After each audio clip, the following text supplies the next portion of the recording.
عنك رسول الله صلى الله عليه وسلم قال اعتقها فإنها مؤمنة. فجعل دليل أيمانها علمها أن الله يعجل بالتوبة والإنابة لرب العالمين سبحانه وتعالى، وهذا من أعظم فوائد ابتلاء. بسم الله الرحمن الرحيم. الحمد لله الذي بنعمته تتم الصالحات، والصلاة والسلام على أشرف الأنبياء والمرسلين وعلى آله وصحبه أجمعين. رب اشرح لي صدري ويسر لي أمري واحلل عقدة من لساني يفقهوا قولي. Amma ba'd, pemirsa dimanapun antum berada, alhamdulillah pada kesempatan siang hari ini kita berjumpa kembali dengan program kita Fatwa Masyayikh di Fatwa TV Al-Irsyad, dan insyaallah kita akan berjumpa dengan Syekh Akram Ziyadah, di mana beliau adalah seorang salah satu murid dari Syekh Al-Albani dari Markaz Al-Imam Al-Albani di Amman, negara Yordania. Kita sapa terlebih dahulu Syekh kita. Ahlan wa sahlan bi Syekh, marhaban bikum fi hadhihi al-qanah wa fi hadzal barnamij. Hayyakumullah wa marhaban bikum aidan.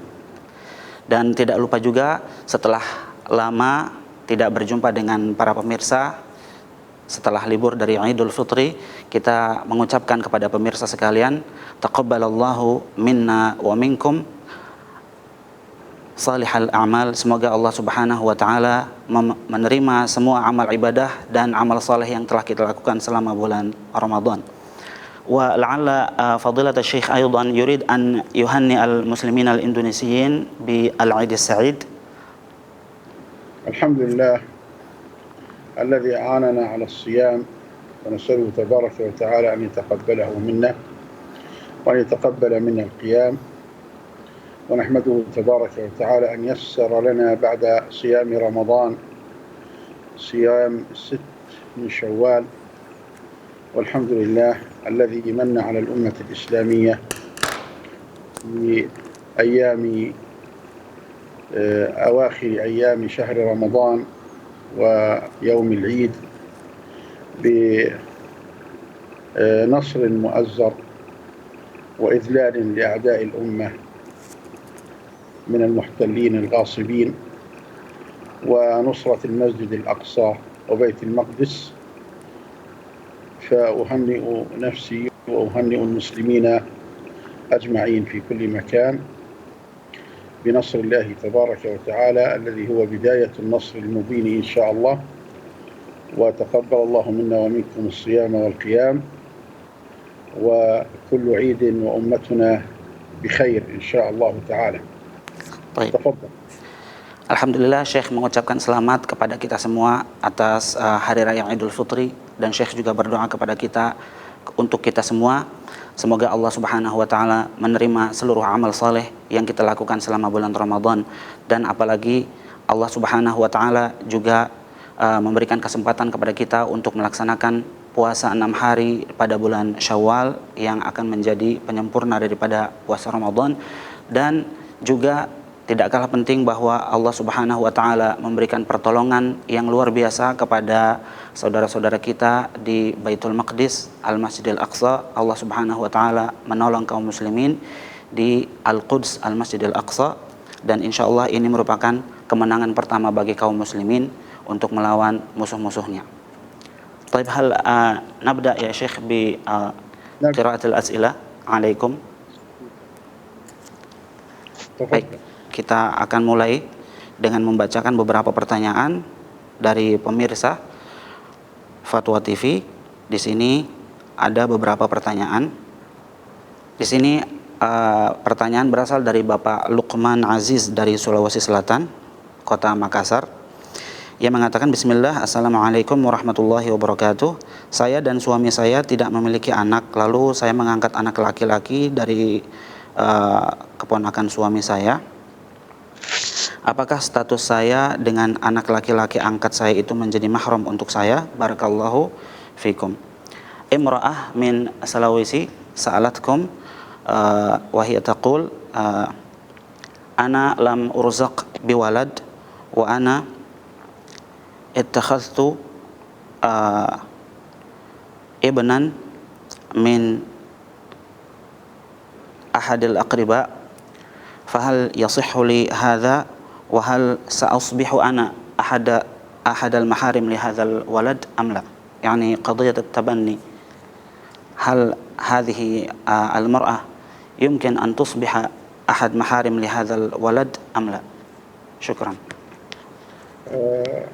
الجواب على هذا السؤال، طبعا سأعيد السؤال أنا.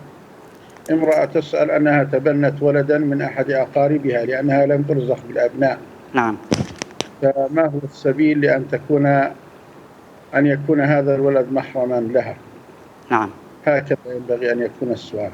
والجواب: ترضع هذه المرأة، تأمر إحدى أخواتها أن ترضع هذا الولد أو بنات إخوتها أو أخواتها إن كنا يرضعن، أن يرضعن هذا الولد، فتصبح خالته من الرضاعة أو عمته من الرضاعة بحسب المرضعة. إن أرضعته أختها تصبح هي خالته من الرضاعة، إن أرضعته ابنة أخيها فتصبح هي عمته من الرضاعة، لأن أباه يصبح أباه من الرضاعة وهي تصبح عمته من الرضاعة. فهذا السبيل الوحيد لأن تصبح محرما له هي أن ترضعه إحدى أخواتها أو بنات إخوتها حتى تصبح عمته أو خالته من الرضاعة. Syekh Akram Ziyadah Hafidhahullah Ta'ala di awal acara beliau memberikan ucapan selamat kepada kita semua kaum muslimin khususnya di Indonesia. Beliau mengatakan semoga Allah menerima amal saleh yang kita lakukan dan juga puasa kita selama bulan Ramadan, dan juga beliau mendoakan kita semuanya agar diberikan kesempatan dan juga dimudahkan untuk bisa berpuasa 6 hari di bulan Syawal, dan juga bersyukur kepada Allah karena diberikan kesempatan untuk bisa berpuasa 6 hari bulan Syawal, yang mana 6 hari bulan Syawal ini menyempurnakan puasa Ramadan kita. Kemudian Syekh menambahkan, dan perlu diingat juga bahwa Allah telah menurunkan pertolongannya, bantuannya yang luar biasa kepada saudara kita di Baitul Maqdis di Palestina, dan insya Allah ini adalah permulaan kemenangan dari rangkaian kemenangan-kemenangan yang akan didapatkan kaum muslimin dari musuh-musuhnya.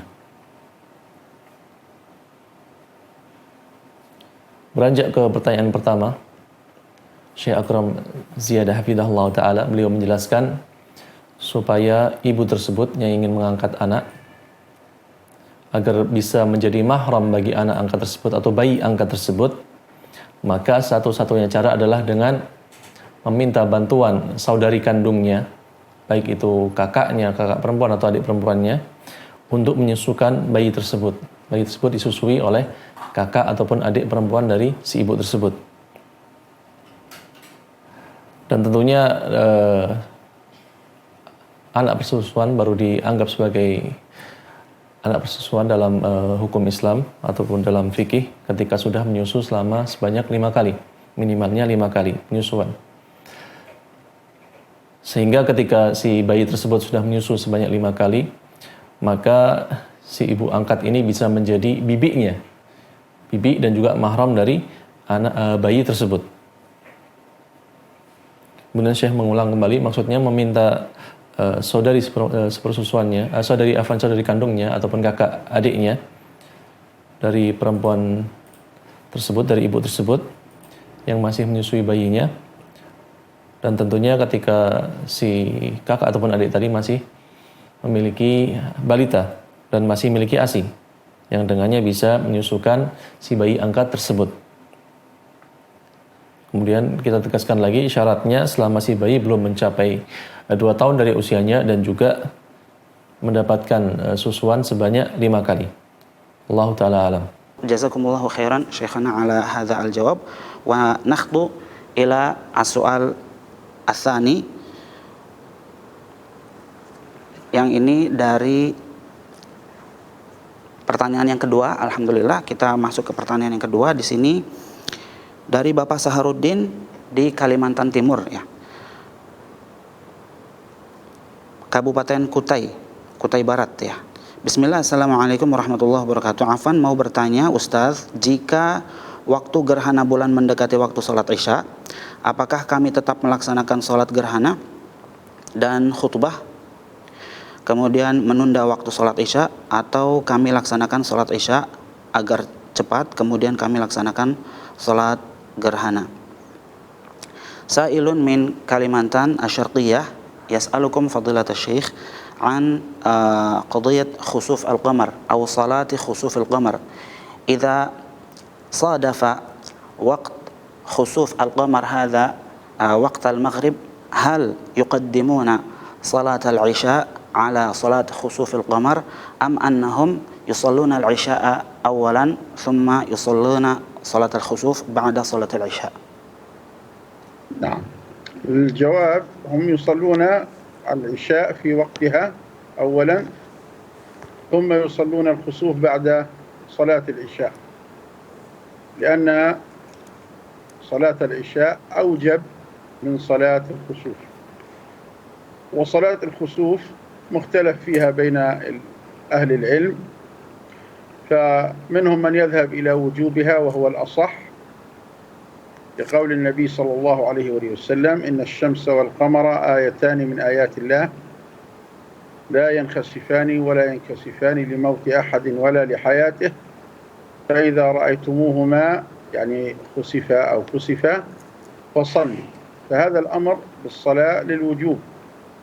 وجمهور أهل العلم ذهب إلى أن صلاة الخسوف أو صلاة الكسوف هي على الاستحباب وليس على الوجوب. ولكن الذي هو متفق عليه أن صلاة العشاء أوجب من صلاة الخسوف إن كانت واجبة، فتقدم صلاة العشاء ويصلى الخسوف بعدها، والله أعلم. Pertanyaan kedua yang diajukan kepada Syekhuna Syekh Akram Ziyadah Hafizahullah Ta'ala, maka di sini Syekh Akram Ziyadah Hafizahullah Ta'ala menjawab, memfatwakan bahwasanya mereka harus mendahulukan salat isya terlebih dahulu sebelum salat gerhana, yaitu gerhana bulan di sini atau salat khusuf. Karena salat isya hukumnya lebih wajib daripada salat khusuf sendiri ataupun salat gerhana. Adapun hukum salat khusuf, di sini Syekh Akram Ziyadah mencoba memaparkan adanya perbedaan pendapat di antara para ulama, yang mana beliau di awal menyebutkan bahwasanya ada sebagian ulama yang menghukumi sholat khusuf, sholat gerhana itu hukumnya wajib. Dan ini yang tepat kata Syekh Akram, dan ini yang benar. Dan ini yang sesuai dengan sabda Rasulullah, yang mana Rasulullah pernah bersabda, sungguhnya matahari dan bulan adalah di antara tanda-tanda kekuasaan Allah Azza wa Jalla. Keduanya tidak mengalami gerhana, tidak tertutupi, terhalangi sampai terjadinya gerhana, bukan karena sebab matinya seseorang atau lahir atau hidupnya seseorang. Kemudian Rasulullah melanjutkan, jika kalian melihat salah satu dari keduanya, itu matahari atau bulan, mengalami gerhana, maka sholatlah kalian. Syekh Akram di sini mengatakan perintah Rasulullah untuk sholat di dalam hadis tadi menunjukkan bahwasanya hukumnya adalah wajib. Namun Syekh Akram melanjutkan, jumhur ataupun mayoritas para ulama menghukumi sholat gerhana ataupun sholat khusuf hanya sebatas sunnah saja atau disunnahkan, bukanlah sholat yang termasuk sholat yang wajib. Karena para jumhur ulama atau mayoritas ulama, mereka meyakini bahwasanya sholat yang wajib itu hanya sholat 5 waktu saja, sholat subuh, zuhur, asar, isya, dan maghrib. Kemudian di akhir Syekh Akram menyimpulkan, yaitu sebuah kesimpulan, namun semua ulama atau seluruhan para ulama menyepakati bahwa salat isya hukumnya jauh lebih wajib daripada salat khusuf atau salat gerhana. Oleh karenanya dalam kondisi seperti ini, maka yang harus didahulukan adalah salat isya terlebih dahulu, baru setelahnya dilaksanakan salat khusuf ataupun gerhana. Wallahu ta'ala alam.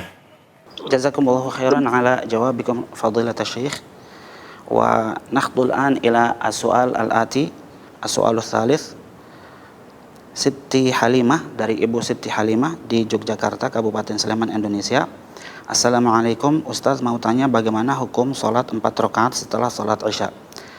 Al-Ukht min Yogyakarta, Kabupaten Sleman, Indonesia. Assalamualaikum warahmatullahi wabarakatuh. Fadilat Syekh, ma hukum salat 4 rakaat atau sunnati 4 rakaat ba'da salatil Isya? الجواب صلاة ما بعد العشاء من ركعة إلى 11 ركعة. يصلي المصلي إن شاء ركعة أو ركعتين أو 3 أو 4 أو 5 إلى 11 ركعة، فأقلها ركعة وأكثرها 11 ركعة، في حديث عائشة رضي الله تعالى عنها: ما زاد رسول الله صلى الله عليه وسلم في رمضان ولا في غيره عن 11 ركعة. وبلغها أن معاوية رضي الله عنه كان يوتر بركعة، فقال ذلك رجل فقيه، فدل على أن صلاة ما بعد العشاء تشرع من ركعة إلى 11 ركعة. وصلاة الليل والنهار مثنى مثنى، فالمشروع أن يصلي الإنسان ركعتين حتى يصلي 10 ركعات ثم يوتر بركعة، كما في حديث النبي صلى الله عليه وسلم: صلاة الليل مثنى مثنى فإذا خشي الفجر فليوتر بواحدة. ولكن ثبت من سنته العملية صلى الله عليه وسلم أنه صلى 4 فلا تسأل عن حسنهن وطولهن، ثم صلى 4 فلا تسأل عن حسنهن وطولهن، كما في حديث عائشة. وثبت من سنته العملية أنه صلى 5 وصلى 7 يجلس في 6 و7، وصلى 9 يجلس في 8 و9، وكل ذلك من اختلاف التنوع الذي يقصد منه التيسير على الأمة. فمن وجد في نفسه نشاطا وهمة يصلي ركعتين حتى يوتر بالركعة 11، ومن وجد في نفسه كسلا صلى ما ييسره الله عز وجل له من الركعة إلى 11 ركعة، والله أعلم. Menjawab pertanyaan yang ketiga, Syekh Akram Ziyadah Hafidhahullah Ta'ala menyampaikan bahwa salat sunnah setelah Isya yang dimaksud Syekh adalah salat malam. Mungkin di sini penanya bermaksud menanyakan salat sunnah rawatib setelah Isya apakah boleh dilakukan 4 rakaat. Tapi ketika diajukan pertanyaan ini kepada Syekh Akram Ziyadah, beliau memahami bahwasanya yang dimaksud salat di sini adalah salat malam, yaitu salat sunnah yang terpisah dari salat Isya. Yang mana beliau mengatakan jumlah rakaat minimal salat malam yaitu adalah 1 rakaat. Silakan yang mau salat 2 rakaat, salat 3 rakaat, 4 rakaat dan seterusnya, namun maksimalnya adalah 11 rakaat. Ini sesuai dengan hadis Aisyah radhiyallahu taala anha, yang mana Aisyah mengatakan bahwasanya Rasulullah tidaklah pernah salat malam baik di bulan Ramadan ataupun di bulan-bulan lainnya selain bulan Ramadan tentunya lebih dari 11 rakaat. Dan di hadis lainnya ataupun di riwayat lainnya sebutkan, dan Aisyah pernah mendapatkan kabar bahwa Muawiyah bin Abi Sufyan pernah salat witir hanya sebatas 1 rakaat saja. Ketika diinfokan hal demikian, maka Aisyah radhiyallahu taala anha, ibunda kaum mukminin, beliau mengatakan, beliau pun mengomentari hal tersebut, yaitu salatnya Muawiyah, salat witir dengan 1 rakaat. Dia mengatakan Muawiyah adalah seorang yang faqih, seorang yang sangat paham agama ini. Ini semuanya menunjukkan bahwasanya salat malam, yaitu salat selepas Isya, disyariatkan, dan minimalnya 1 rakaat dan maksimalnya 11 rakaat. Salat di waktu malam ataupun siang, kemudian saya melanjutkan, itu dilakukan dengan cara 2 rakaat, 2 rakaat.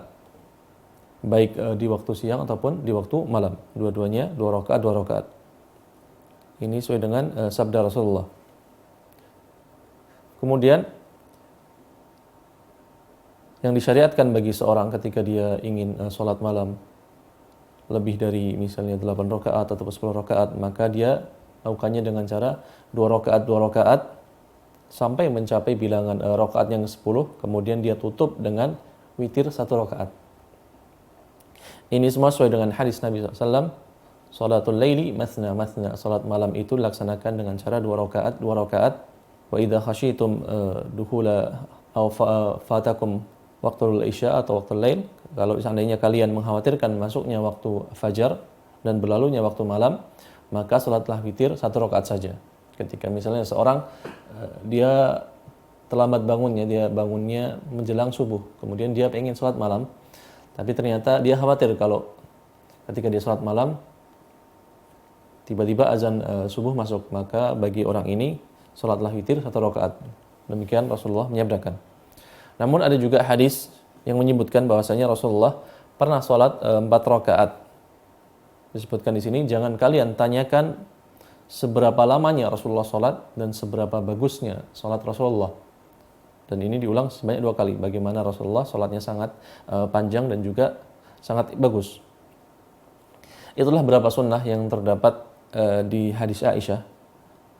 Dan juga terdapat di dalam sunnah amaliyah, ataupun sunnah-sunnah yang Rasulullah amalkan tapi tidak beliau sabdakan.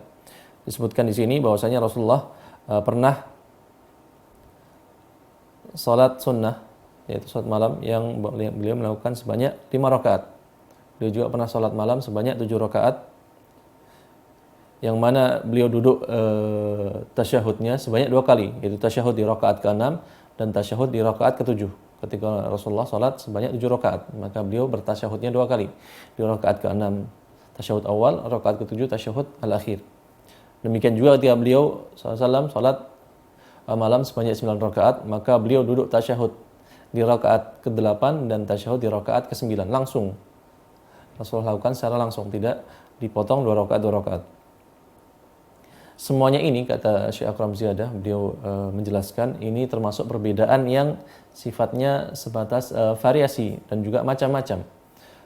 Ataupun Rasulullah memberikan contoh banyak ragamnya. Bukan maksud dari perbedaan ini adalah saling bertentangan antara satu hadis dengan hadis lainnya. Dan perbedaan semacam ini adalah bentuk kemudahan bagi umat Islam sendiri.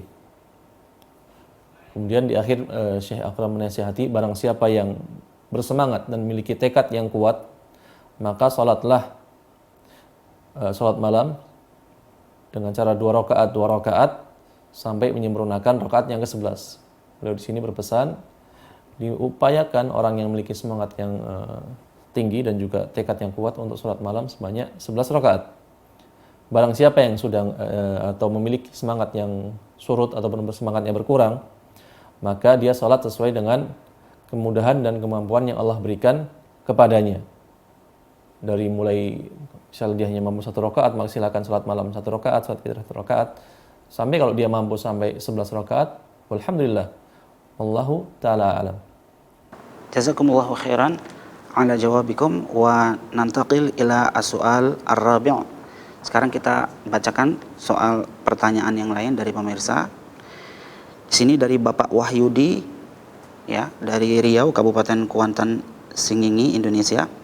Assalamualaikum warahmatullahi wabarakatuh. Waalaikumsalam warahmatullahi wabarakatuh.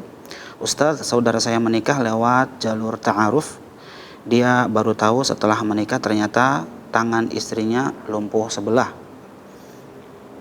Orang tua dan keluarganya merasa kecewa karena keluarga perempuan tidak menjelaskan kondisi tersebut sebelum pelaksanaan akad nikah. Bagaimana hukum kelanjutan pernikahan saudara saya tersebut? Mohon penjelasannya Ustaz. Syukran wa jazakumullahu khairan. Barakallahu fikum. Baik, hadza sa'il min Riau. أخو هذا السائل يتعارف على إحدى النساء المسلمات ويريد أن يتزوجها، وفي أثناء التعارف أهل هذه المرأة يخفون أن هذه المرأة أصابها شلل في إحدى اليدين، في إحدى يديها مشلولة، والرجل وكذلك أهله لم يعرفوا هذا الشيء إلا قبل أيام العقد بأيام قليلة. فماذا يصنع هذا الرجل؟ هل يجوز له أن يعني يفسخ هذا النكاح قبل العقد أم ماذا يفعلون؟ نعم. الجواب أنه إذا لم يقبل هذا الشلل في يد هذه المرأة له أن يفسخ عقد النكاح ولا يتمه، أو إذا أراد أن يصبر عليها جزاه الله خيرا، وهذا من الإحسان إليها، والله يحب المحسنين.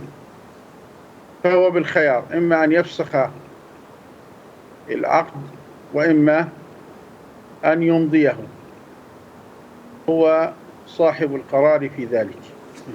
وأما أهل المرأة الذين كتموا هذا الشلل في يدها فهم آثمون، لأنه يجب عليهم أن يبينوا الحالة على وجهها. هذا الجواب والله أعلم.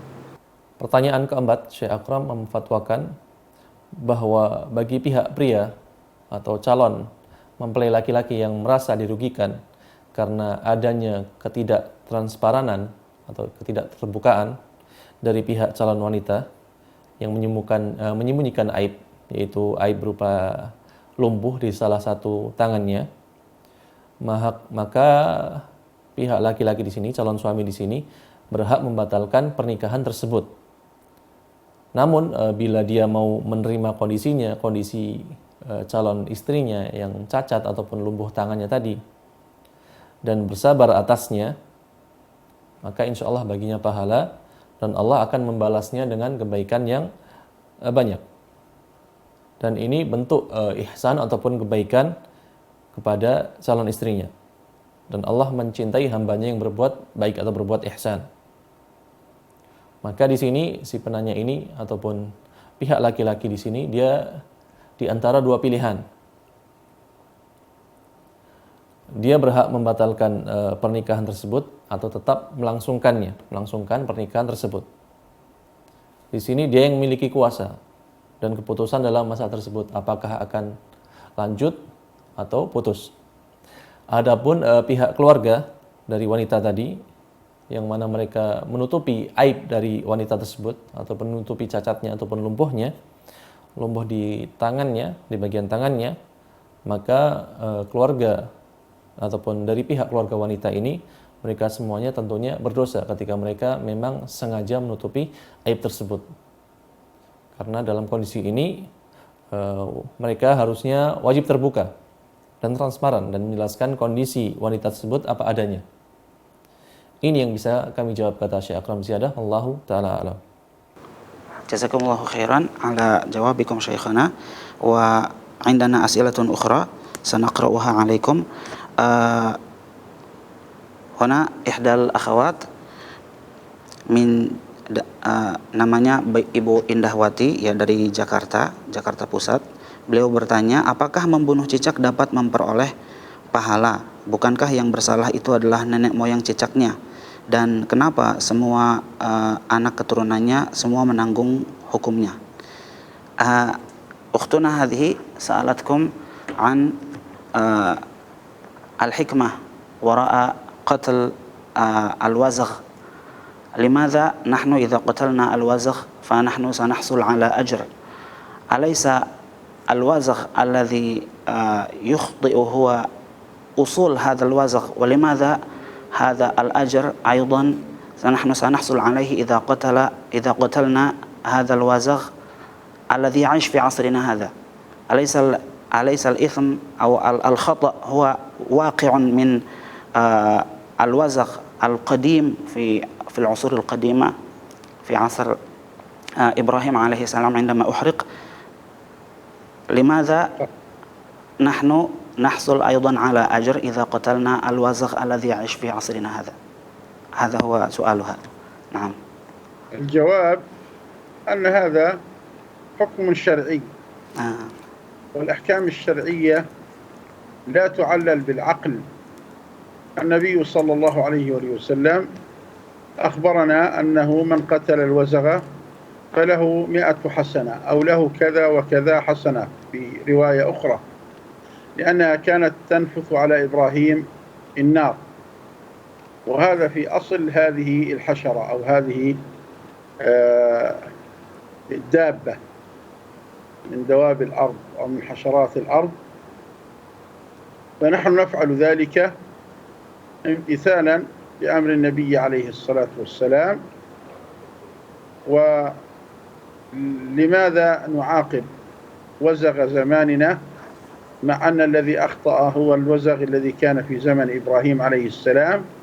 فهذا السؤال لا يستطيع العقل أن يستوعب الجواب عليه، ولكننا نسلم ما كان وما كان لمؤمن ولا مؤمنة إذا قضى الله ورسوله أمره أن يكون لهم الخيرة من أمرهم، ومن يعص الله ورسوله فقد ضل ضلالا مبينا. والواجب علينا أن نسلم لله ولرسوله. إنما كان قول المؤمنين إذا دعوا إلى الله ورسوله، أي إذا دعوا إلى أمر الله ورسوله، أن يقولوا سمعنا وأطعنا. هذا الواجب علينا. أما لماذا؟ فأنا لا أملك جوابا، ولا أظن أن أحدا سيملك جوابا على ذلك، لأن هناك كثير من الأحكام الشرعية التي لا يمكن أن تستوعب عقلا، إنما يسلم فيها إلى الله وإلى رسوله صلى الله عليه وسلم. هذا الجواب، والله أعلم. Selanjutnya di pertanyaan kelima, Syekh Akram Ziyadah hafizahullah ta'ala, beliau menjawab bahwa ini terkait dengan hukum syar'i. Dan hukum syar'i itu tidak bisa kita carikan alasannya, tidak bisa kita cari-cari hikmahnya ataupun alasannya dengan akal kita yang terbatas ini, kemampuannya sangat terbatas ini. Bahwa Nabi SAW pernah menyampaikan kepada kita, barang siapa yang membunuh tokek maka baginya 100 kebaikan atau 100 pahala kebaikan.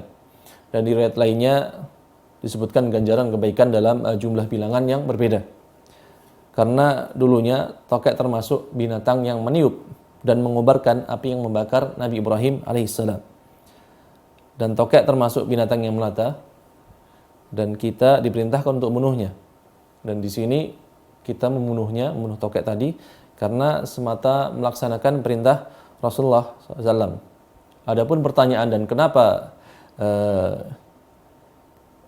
tokek yang hidup di zaman sekarang pun mendapatkan hukuman yang sama, yaitu harus dibunuh, padahal tokek yang berbuat salah adalah tokek yang meniup ataupun mengobarkan api di zaman Nabi Ibrahim, maka pertanyaan ini tidak sanggup dicerna akal kita. Yang harus kita lakukan, sikap kita yang benar adalah kita harus menerimanya meskipun tidak memahami hikmahnya, tidak memahami alasannya. Sebagaimana firman Allah Subhanahu wa taala dalam surat Al-Isra, dan tidaklah patut bagi laki-laki yang mukmin dan begitu pula bagi perempuan yang mukmin ketika atau apabila Allah dan Rasulnya telah menetapkan suatu ketetapan, tidak ada bagi mereka ada bagi mereka pilihan yang lain, tidak ada bagi mereka pilihan yang lain tentang urusan mereka ini. Dan barang siapa yang mendurhakai Allah dan Rasulnya, maka sungguhlah dia telah sesat dalam kesesatan yang nyata. Dan sikap yang wajib kita miliki terhadap permasalahan seperti ini yang tidak bisa kita nalar adalah pasrah dan menerima setiap ketetapan Allah dan Rasulnya. Sami'na wa ata'na. Kami mendengar sabda Rasulullah dan kami menaatinya, melaksanakannya. Adapun kenapa alasan kita diperintahkan demikian, maka kata Syekh Akram Ziyadah, aku tidak memiliki jawabannya. Beliau melanjutkan, dan aku kira tidak ada seorang pun yang bisa menjawab pertanyaan tersebut. Karena banyak dalam Islam sendiri hukum-hukum syariah yang tidak bisa dicerna dan dipahami akal kita yang terbatas ini. Dan sikap kita yang benar yaitu masrahkan diri kepada Allah dan menerima setiap ketetapan Allah dan Rasulnya. Wallahu ta'ala alam. Ahsanallahu ilaikum syekhana, jazakumullahu khairan. Nantaqil ila as-su'al al-ati. As-su'al ini pertanyaan dari Bapak Safar Masyhur Abdus Salam Hamid ya, dari Jawa Barat, Kota Bekasi. Beliau bertanya di sini, mana masjid yang kita pilih? Memilih sholat di masjid sunnah yang jamaahnya sedikit 3-5 orang atau masjid yang bukan sunnah ya. Walaupun masjid yang bukan sunnah, di mana masjid yang bukan sunnah ini tidak ada kuburan dan imam tidak ada kuburan di depannya dan imamnya bukan bermanhaj salaf, tapi jamaahnya banyak sampai 25 atau 30 orang. Jazakallahu khairan Ustaz atas jawabannya. Baik. Asa Ilyas Thammata masjidan, al-masjidul awal huwa masjid lil ikhwah as-salafiyyin yusalli fihi hawali 3 أو 5 أشخاص في هذا المسجد الأول وثمة مسجد آخر ليس للإخوة السلفيين لكن يصلي فيه عدد كثير يتراوح بين 25 إلى 30 مصليا في هذا المسجد الثاني علما بأن هذا المسجد ليس أمامه قبر ولكن الإمام ليس على منهج السلف. نعم. فأي المسجدين يختار؟ الجواب: إذا كان المسجد الآخر الذي ليس فيه من وصفتهم بالسلفيين وإنما فيه عدد أكثر إن لم يكن فيه بدع فيصلي في المسجد الذي فيه العدد الأكثر. وأما إذا كان فيه بدع ومنكرات فمن تغيير المنكر أن يصلي في المسجد الذي ليس فيه بدع ومنكرات وإن كان العدد أقل، وهذا يرجع إلى حال المسجدين. وطلب تكثير الجماعة مطلوب شرعا، فإذا لم يكن في المسجد الآخر ذو العدد الكثير أو الأكثر بالأحرى إن لم يكن فيه بدع تؤثر على العبادة فليصلي فيه. نعم. Berikutnya pertanyaan yang keenam, Syekh Akram Ziyadah Hafizahullah Ta'ala, beliau mengatakan, bila masjid yang lebih banyak jamaahnya tersebut, ternyata kita dapatkan masjid tersebut memang belum, misalnya kita katakan belum mengenal manhaj salaf, tapi mereka tidak mengamalkan amalan-amalan bid'ah ataupun kemungkaran, maka orang tersebut atau penanya tersebut lebih baik sholat di masjid tersebut, masjid yang jumlah jamaahnya banyak namun tidak didapati amalan bid'ah ataupun kemungkaran di dalamnya. Namun bila masjid tersebut yang jumlah jamaahnya banyak, dikenal sebagai masjid yang mengamalkan amalan bid'ah dan kemungkaran, maka sikap yang terbaik yaitu melakukan amar ma'ruf nahi mungkar, yaitu dengan cara meninggalkan masjid tersebut dan sholat di masjid yang lainnya, meskipun jumlah jamaahnya sedikit, selama masjid tersebut dikenal dengan masjid yang menjaga sunnah-sunnah Rasulullah ataupun masjid yang sudah paham dengan manhaj salaf. Namun Syekh Akram mengatakan sikap kita ini tergantung dengan kondisi dua masjid tadi.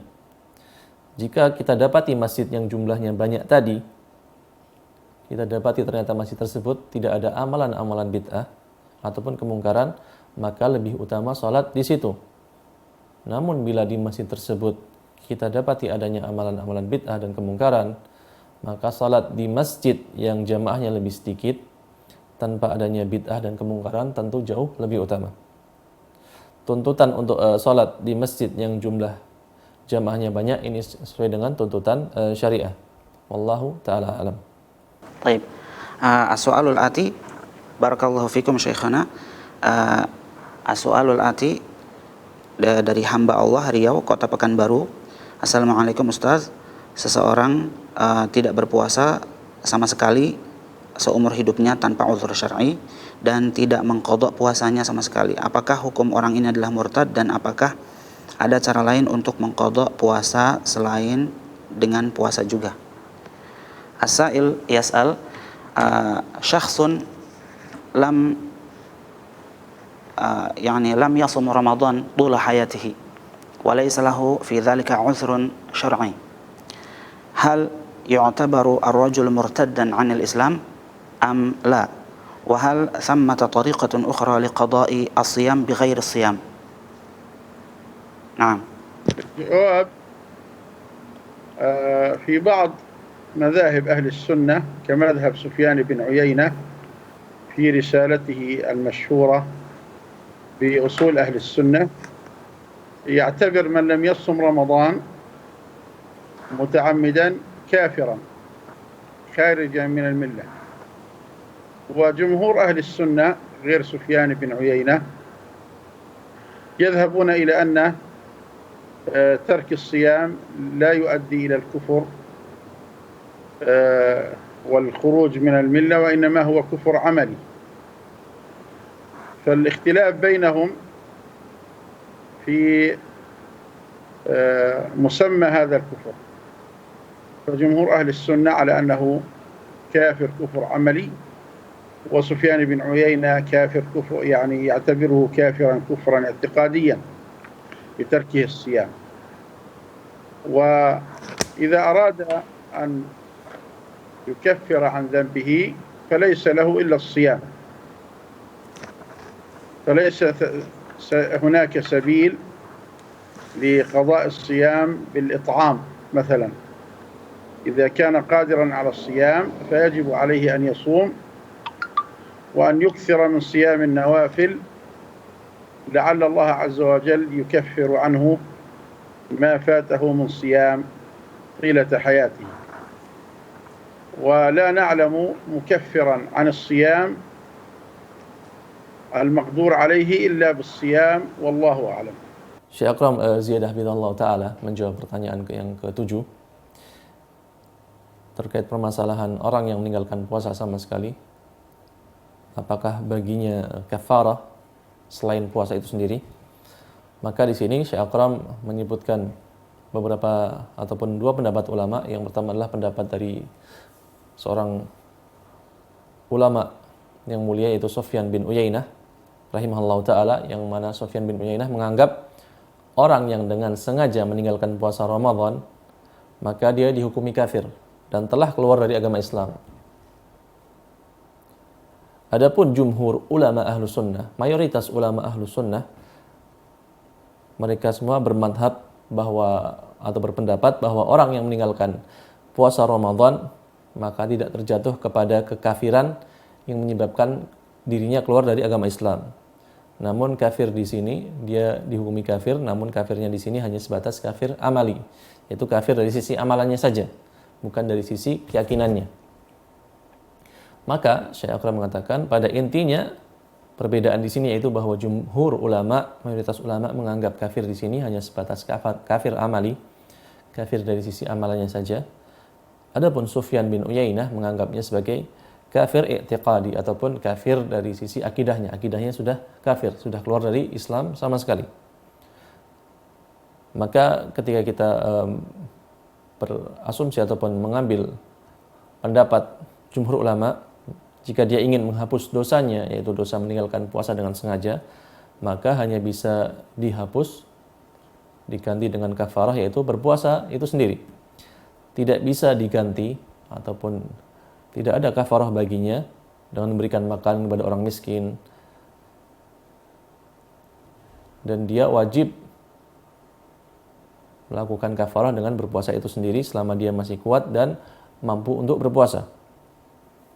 Dan dia juga dituntut untuk berbanyak puasa-puasa sunnah. Semoga dengannya Allah menghapuskan dosa yang telah lalu, yaitu sebuah dosa besar karena meninggalkan puasa wajib dengan sengaja selama ini. Kemudian Syekh melanjutkan, dan kami tidak mengetahui hal yang bisa menghapus kewajiban puasa yang sengaja ditinggalkan, yaitu dengan lakukan puasa itu sendiri. Kafarahnya dengan puasa itu sendiri. Jazakumullahu khairan ala jawabikum syekhana. Nakhtu ila su'alil jadid huna dari Ibu Leli di Jawa Barat ya. Ada teman yang berpendapat bahwa kalau takdir sudah ditetapkan oleh Allah Subhanahu wa taala, Berarti jika dia melakukan dosa-dosa besar seperti minum khamar, berzina, dan lain sebagainya, itu adalah takdir dari Allah Subhanahu wa taala untuk dirinya. Bagaimana menjelaskannya ya Ustaz bahwa pendapat itu adalah tidak benar? Syukran Ustaz, jazakallahu khairan. Al-ukhtu sa'ilah taqul ihda sadiqat hadhihi al-ukht qalat bi anna af'al al-'abdi kullahu bima fi dhalika al-ma'asi wadh-dhunub kulluha biqadar min Allah subhanahu wa ta'ala. Wa hal hadha sahih bima'na anna ar-rajul idha shariba al-khamra wa zana wa fa'ala asya'a min al-ma'asi wadh-dhunub kullu dhalika biqadarin min Allah subhanahu wa ta'ala. Wa ma hukum man yahtajju ala ma'asiyatihi bil qadar. Syukran. الجواب أن كل المعاصي التي تحدث من هذا الإنسان لا شك ولا ريب أنها بقدر الله تبارك وتعالى، لكن يحرم على المسلم أن يحتج بالقدر على معصية الله تبارك وتعالى، لأن الله سبحانه وتعالى الذي قدر عليه المعصية لم يأمره بها، وقد رد الله عز وجل على الذين يحتجون بهذا القدر على المعاصي فقال: وإذا فعلوا فاحشة أو ظلموا أنفسهم قالوا وجدنا عليها آباءنا والله أمرنا بها قل إن الله لا يأمر بالفحشاء أتقولون على الله ما لا تعلمون. فيحرم الاحتجاج بالقدر على المعصية، ولكن يعترف الإنسان بالمعصية أنها وقعت قدرا ويسلم لأمر الله عز وجل وشرعه بالعقوبة. فهو إذا فعل معصية قال قدر الله وما شاء فعل، ولكنه يتحمل العقوبة سواء كانت هذه العقوبة في الدنيا أو في الآخرة، يرضى بأمر الله عز وجل وشرعه. ولنا في هذه الحادثة التي حدثت في زمن عمر رضي الله تعالى عنه خير إجابة على السؤال. رجل شرب الخمر في زمن عمر، فلما جيء به ليجلد قال إنما شربت بقدر الله، وهذا كلام حق لكن أريد به باطل. فقام إليه عمر يضربه ويجلده ويقول وأنا أجلدك بشرع الله. هو احتج بالقدر وعمر احتج بالشرع، فهو عصى الله بالقدر وعمر أقام عليه الحد بشرع الله تبارك وتعالى. ولذلك يحرم الاحتجاج بالقدر على المعصية، ولكن يحتج بالقدر على فعل الله تبارك وتعالى الذي لم يكن له منه دافع، ويتقبل حكم الله عز وجل عليه بالعقوبة. والله أعلم. Kemudian berikutnya selanjutnya Syekh Akram Ziyadah Hafidhahullah Ta'ala, beliau mengatakan di sini yang perlu kita yakini bahwa semuanya sudah Allah takdirkan. Ketika kita bermaksiat memang sudah Allah takdirkan. Tapi sikap kita sebagai seorang mukmin tidak sepantasnya kita tidak boleh beralasan ataupun berhujah dengan takdir Allah atas maksiat yang kita lakukan kepada Allah. Karena Allah yang mentakdirkan adanya maksiat, Allah pula tidak merintahkan kepada kita untuk bermaksiat kepadanya. Memang Allah mentakdirkan adanya maksiat, tapi Allah tidak pernah memerintahkan hambanya untuk bermaksiat kepadanya. Dan Allah telah membantah ucapan orang-orang kafir yang mana mereka berhujah ataupun beralasan dengan takdir terhadap maksiat yang mereka lakukan, yaitu dalam firman Allah SWT dalam Al-Quran. Allah berfirman, dan apabila mereka melakukan perbuatan keji, mereka berkata, kami mendapati nenek moyang kami melakukan yang demikian, dan Allah menyuruh kami untuk mengerjakannya. Maka Allah mengatakan, katakanlah, sesungguhnya Allah tidak pernah menyuruh untuk berbuat keji. Mengapa kamu membicarakan tentang Allah atau berbicara kepada Allah atas apa yang tidak kamu ketahui? maka haram hukumnya berhujjah atau beralasan dengan takdir Allah atas maksiat yang kita lakukan kepada Allah. Namun yang tepat di sini bahwa orang tersebut memang berbuat maksiat karena takdir Allah, namun dia juga wajib menerima konsekuensi ataupun ketetapan Allah atas maksiat tersebut, dan dia juga wajib menerima hukuman yang seharusnya dia dapatkan dari maksiatnya tersebut. Dan ketika bermaksiat dia mengatakan qaddarallah wa ma syaa fa'al, itu dibolehkan. Dan sikap ini ataupun beralasan berhujjah dengan maksiat ternyata pernah terjadi di zaman Amirul Mukminin, yaitu Khalifah Umar ibn Khattab radhiyallahu taala anhu, ketika ada seseorang yang meminum khamar, kemudian dia ditangkap dan dihadapkan atau dibawa ke hadapan Umar ibn Khattab untuk dicambuk. Dia berhujjah, dia beralasan, wahai Amirul Mukminin, aku meminum khamar ini karena takdir Allah. Ucapannya memang benar, yaitu maksiatnya itu berasal dari takdir Allah. Namun dia menggunakannya bukan pada tempatnya, karena dia di sini menjadikan ucapan tersebut sebagai pembenaran, atau ucapan tersebut digunakan untuk hal yang batil, yaitu dijadikan pembenaran atas dosa yang dilakukannya. Oleh karenanya dalam kisah tersebut Umar mengatakan, iya kamu maksiat itu muncul karena takdir Allah, namun aku pun menghukummu kali ini, mencambukmu kali ini karena syariat dari Allah Subhanahu wa taala. Wallahu taala a'lam. Barakallahu fikum syekhana wa ahsana ilaikum, wa nantaqil ila soal tasi' huna. Pertanyaan selanjutnya dari Bapak Aldorino Artu Pangestu dari Jawa Tengah, Kabupaten Semarang. Assalamualaikum warahmatullahi wabarakatuh. Waalaikumsalam warahmatullahi wabarakatuh.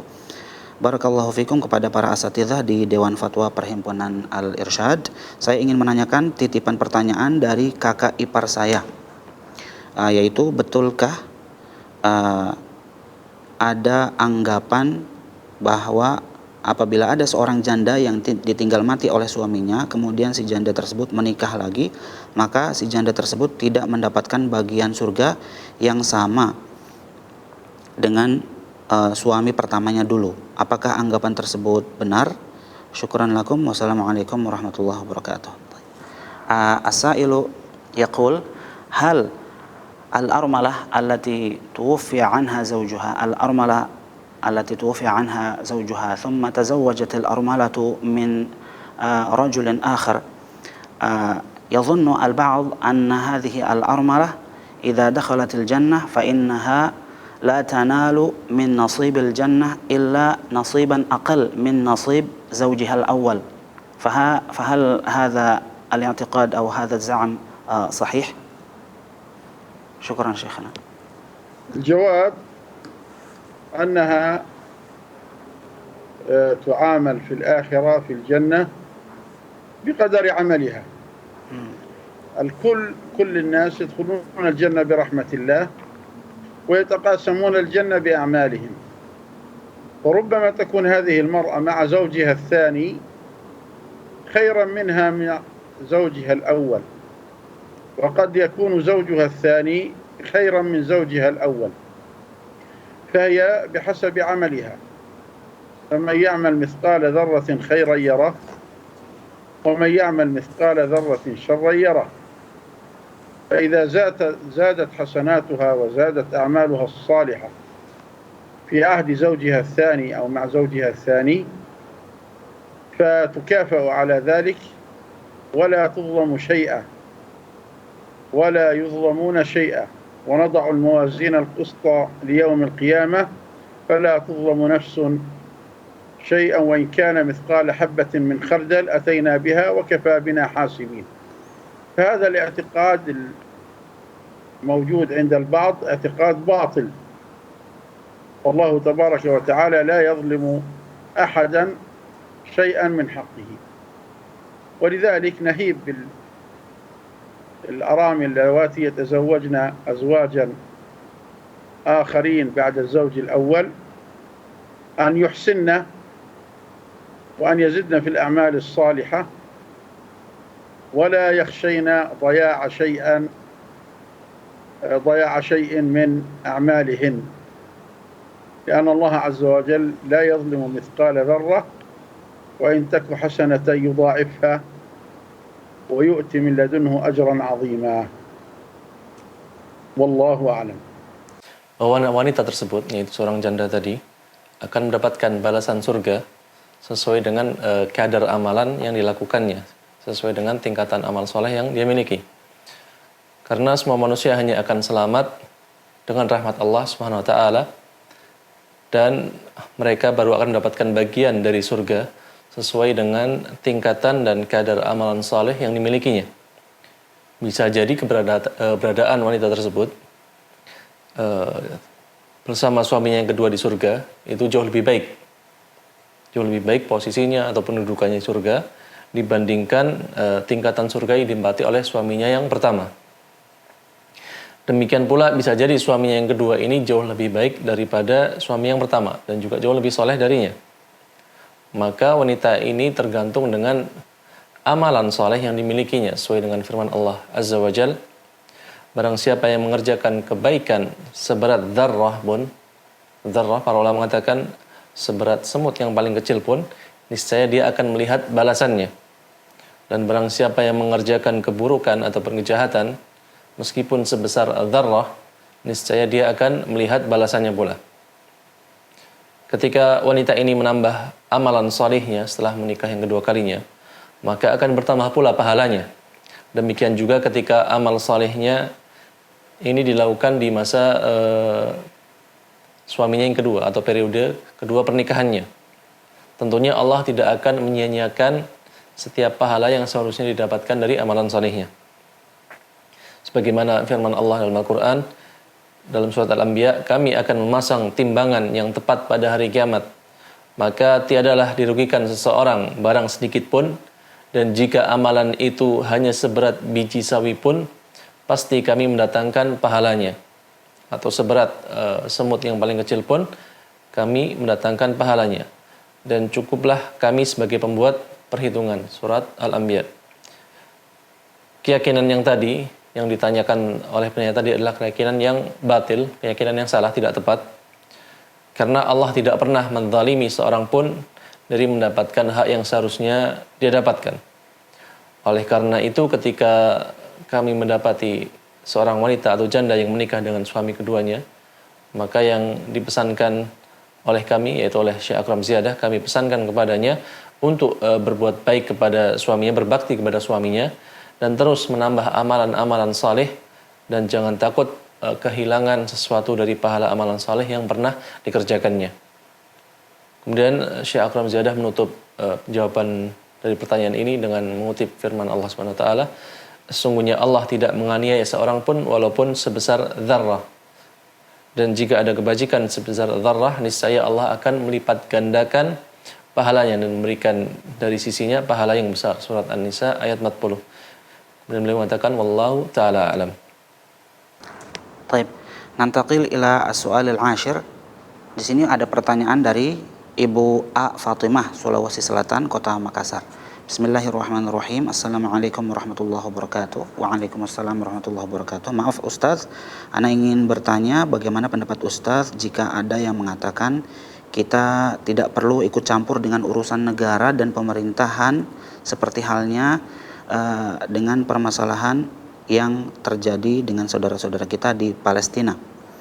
Kita tidak perlu ikut campur, cukup kita doakan saja. Tugas kita hanyalah belajar, utamanya tauhid. Apakah benar sikap seperti ini?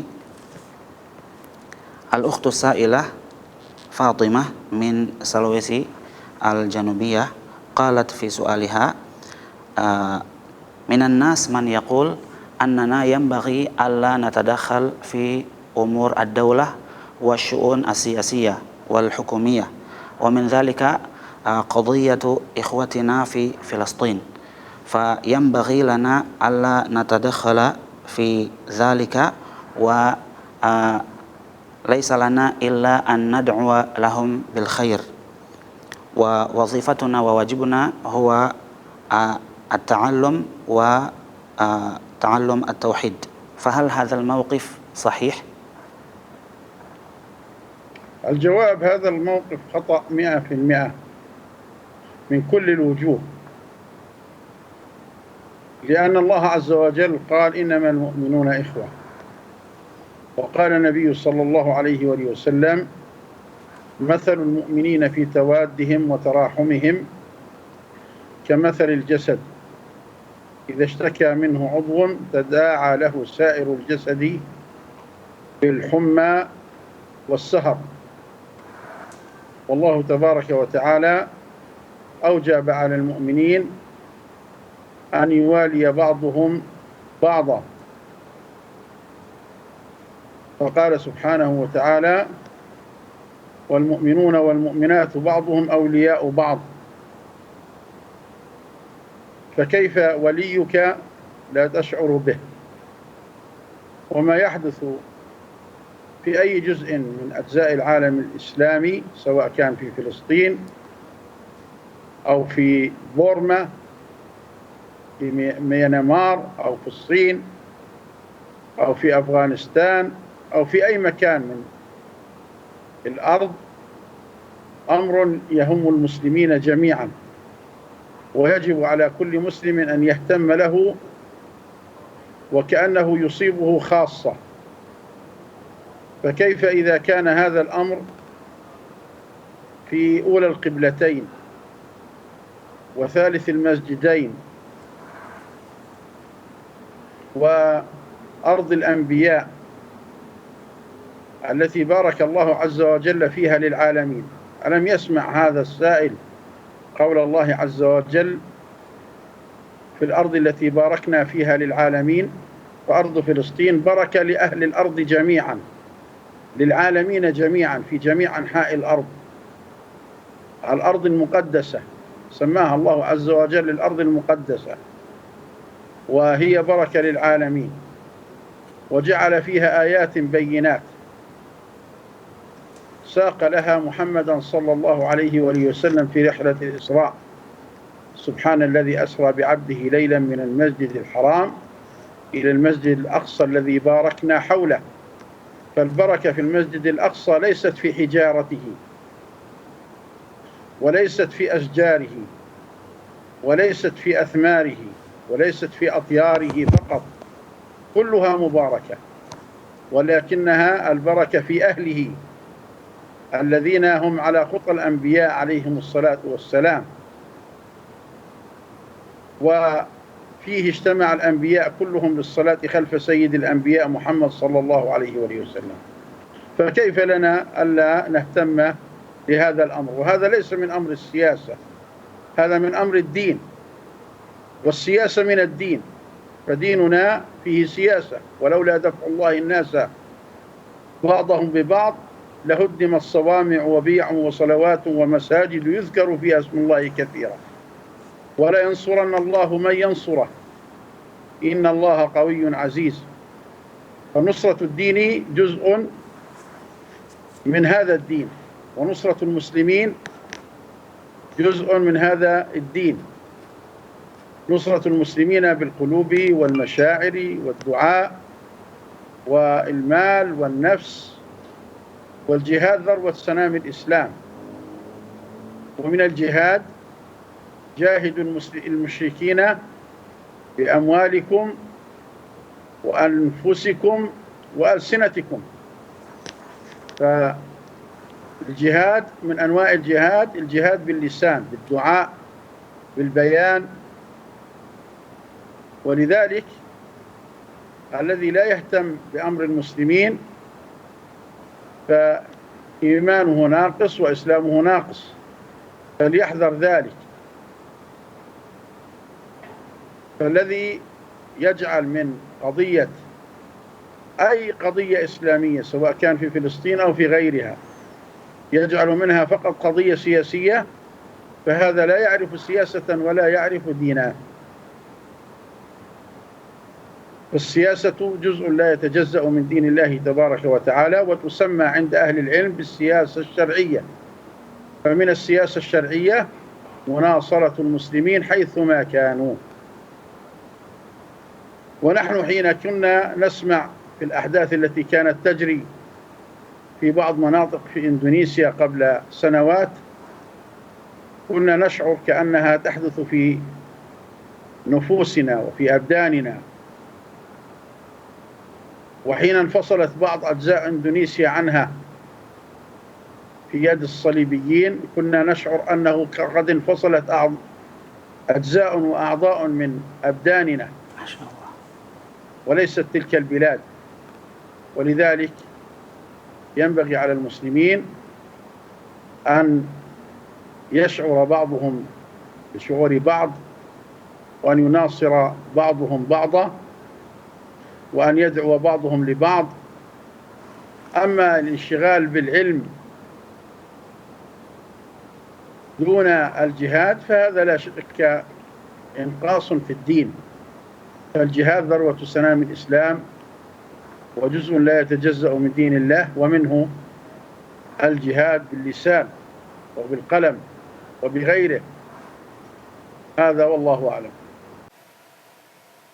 Syekh Akram Ziyadah Hafizahullah Ta'ala, beliau melanjutkan menjawab pertanyaan ke-10. Beliau mengatakan, aku jawab di sini bahwa sikap dan pernyataan tersebut adalah salah 100% dan salah dari semua sisinya. Karena Allah berfirman, sesungguhnya orang-orang yang beriman itu bersaudara. Innamal mu'minuna ikhwah. Dan Rasulullah pun bersabda, perumpamaan orang-orang yang beriman dalam hal saling mengasihi, mencintai, dan menyayangi bagaikan satu tubuh. Kamatsalil jasadil wahid. Apabila ada salah satu anggota tubuh yang merasakan sakit, maka seluruh tubuh akan ikut terjaga dan juga merasakan panas demam, turut merasakan sakitnya panas demam. Ini adalah hadis riwayat Bukhari dan juga hadis riwayat Muslim. Dan perlu kita ketahui juga, sungguhnya Allah Subhanahu wa taala memerintahkan kaum mukminin, orang-orang yang beriman, untuk wala, untuk loyal dan mencintai sesama mukmin. Allah berfirman dalam sebuah surat Al-Qur'an, dan orang beriman baik laki-laki maupun perempuan, sebagian mereka menjadi wali, menjadi penolong, pendukung sebagian lainnya. Bagaimana mungkin seorang yang loyal, memiliki wala dan menjadi walimu tidak merasakan penderitaan yang kamu rasakan? Dan apa saja yang terjadi di bagian bumi manapun dari negara Islam, baik yang terjadi di Palestina, Burma, Myanmar, beliau mengulangi lagi, kemudian Cina, Afghanistan, atau di manapun umat Islam berada di atas bumi ini, maka ini harus menjadi perhatian dan kepedulian semua kaum muslimin. Penderitaan apapun yang mereka rasakan harus menjadi perhatian dan juga kepedulian kaum muslimin. Dan wajib bagi setiap muslim untuk perhatian dan peduli kepada mereka, dan seakan-akan apa yang menimpa mereka dari penindasan, penderitaan, dirasakan langsung oleh saudaranya, yaitu oleh diri kita sendiri.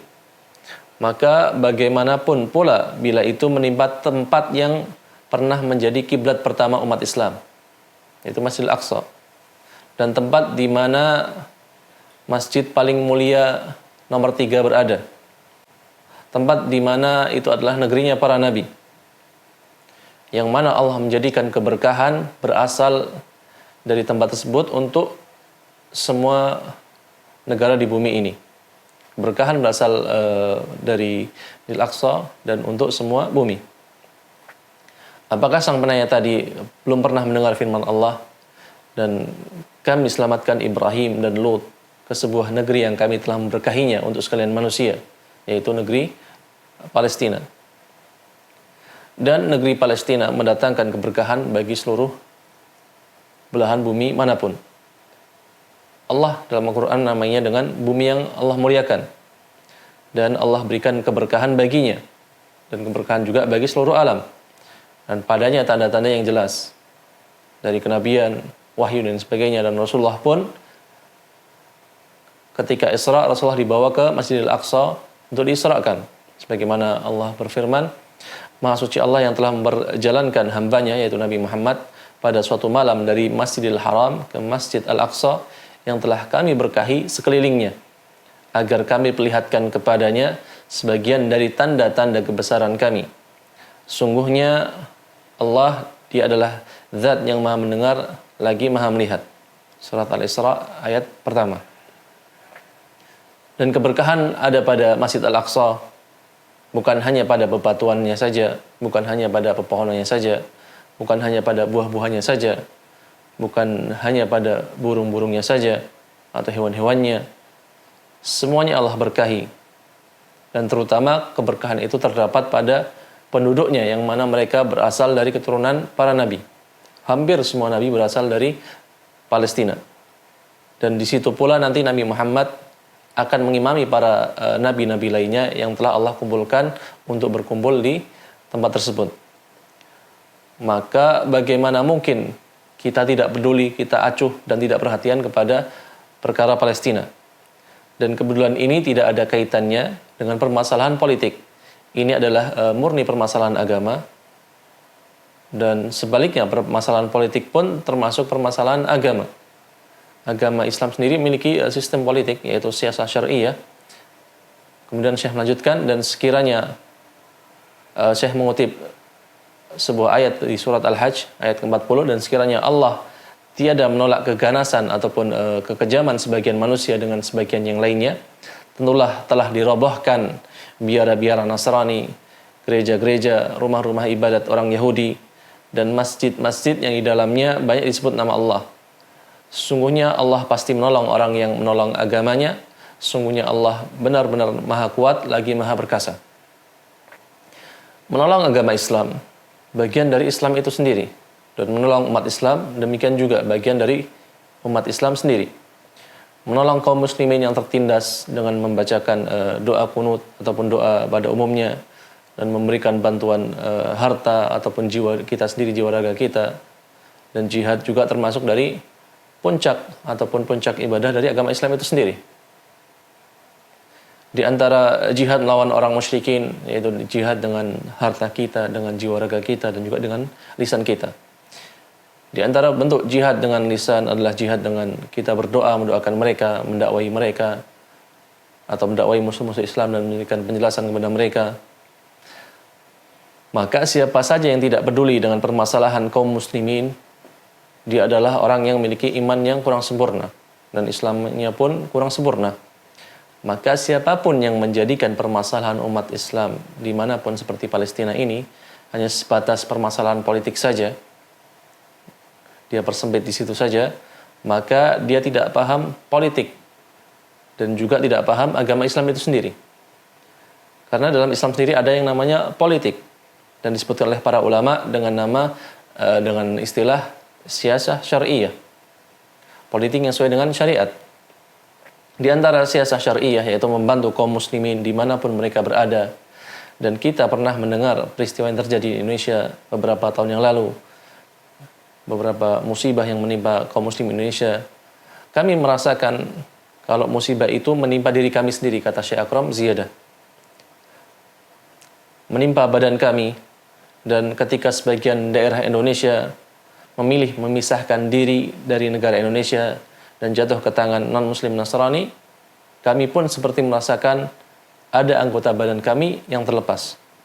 Oleh karena itu, sepantasnya seorang muslim merasakan apa yang umat Islam lainnya rasakan, penderitaan umat Islam yang mereka rasakan, dan menolong sesamanya dan mendoakan sesama kaum muslimin. Adapun ketika seorang menyibukkan dirinya hanya dengan ilmu saja, tanpa disertai dengan jihad dengan makna yang luas, maka ini menunjukkan ada yang kurang dari keislaman orang tersebut. Karena jihad adalah puncak ibadah itu sendiri dalam Islam, dan di antara jihad adalah jihad dengan pena dan juga jihad dengan lisan. Wallahu ta'ala alam. Jazakumullahu khairan syekhana ala ijabatikum li hadhihi al-asilah. Haqiqatan nahnu intahayna min jami' al-asilah, walakin hunaka as'ilatun zaidah, fahal tasmahuna lana biqira'atiha alaikum? تفضل. طيب. السؤال الآتي: امرأة مات عنها زوجها ولم يكن لها ولد إلا يعني امرأة مات عنها زوجها وولده الوحيد عفوا يا شيخ أنا لم أقرأ السؤال بالإندونيسيا للجمهور، سأقرأه أولا بالإندونيسيا.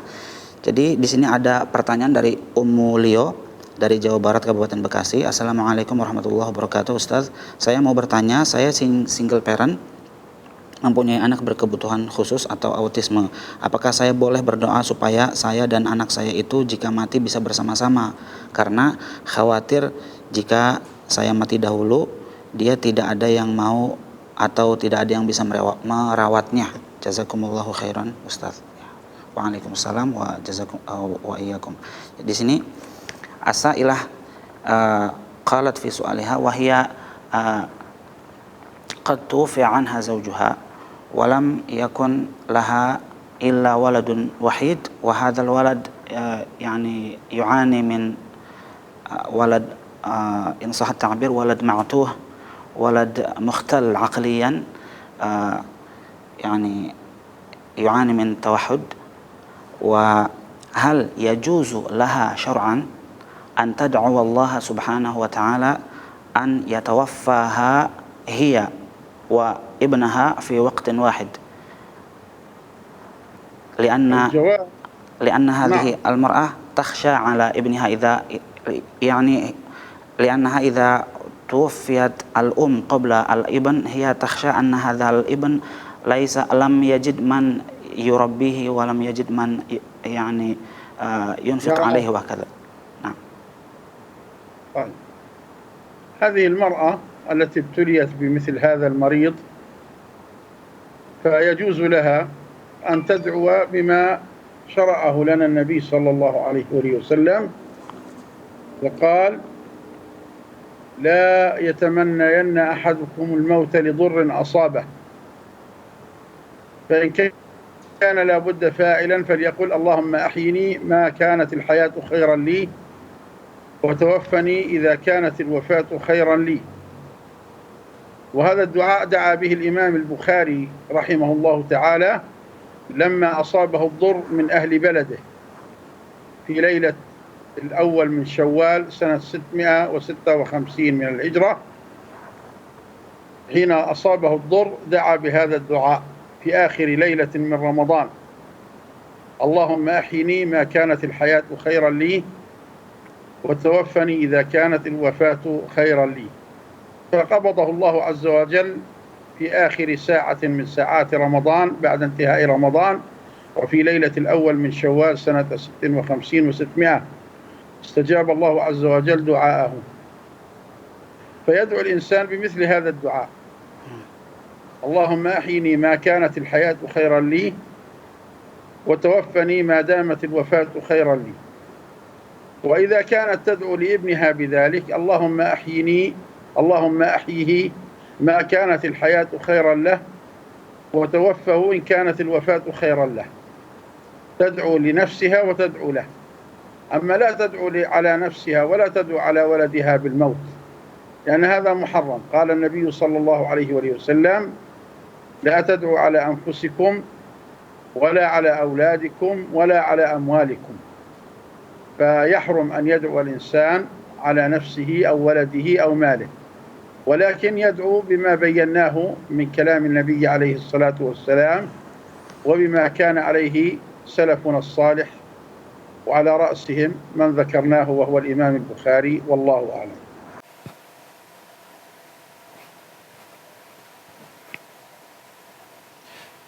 Syekh Akram Ziyadah Hafizahullah Ta'ala menjawab pertanyaan yang terakhir dari seorang ibu single parent. Syekh Akram mengatakan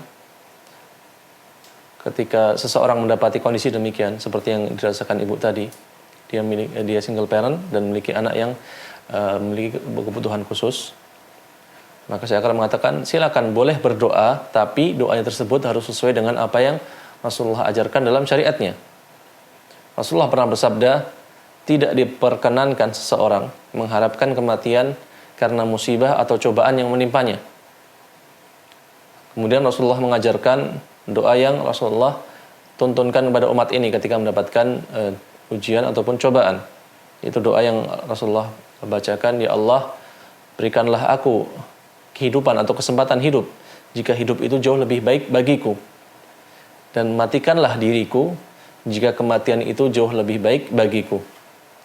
Dan doa ini ternyata pernah dipanjatkan oleh Imam Bukhari, imamnya ahli hadis, ketika Imam Bukhari mendapatkan cobaan, penindasan, kezaliman dari penduduk negerinya sendiri. yaitu terjadi di malam pertama bulan Syawal di tahun 256 Hijriah. Dia berdoa dengan doa ini, yaitu ya Allah berikanlah aku kesempatan hidup jika hidup ini jauh lebih baik bagiku, dan berikanlah atau matikanlah diriku jika kematian itu jauh lebih baik bagiku. Beliau panjatkan doa ini di hari terakhir di bulan Ramadan.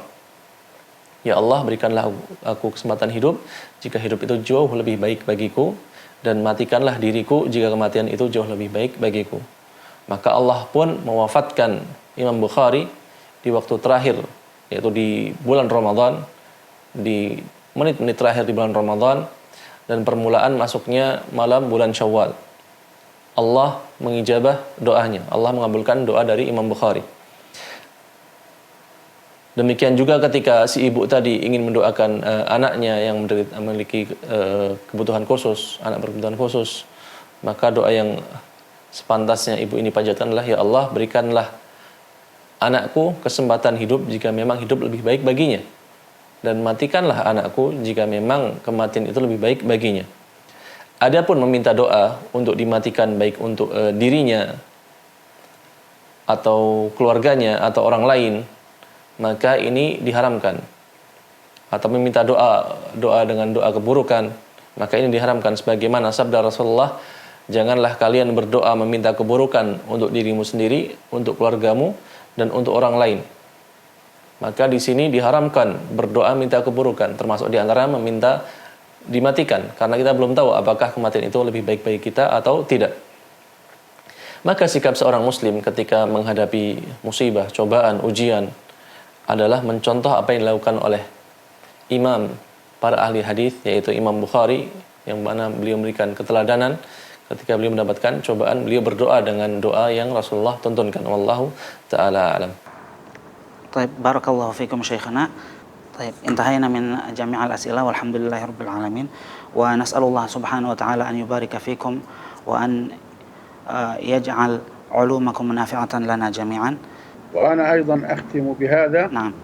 أقول سبحانك اللهم وبحمدك أشهد أن لا إله إلا أنت أستغفرك وأتوب إليك، وإلى أن ألقاكم إن شاء الله في حلقة قادمة من حلقات الأجوبة الرضية على الأسئلة الإندونيسية.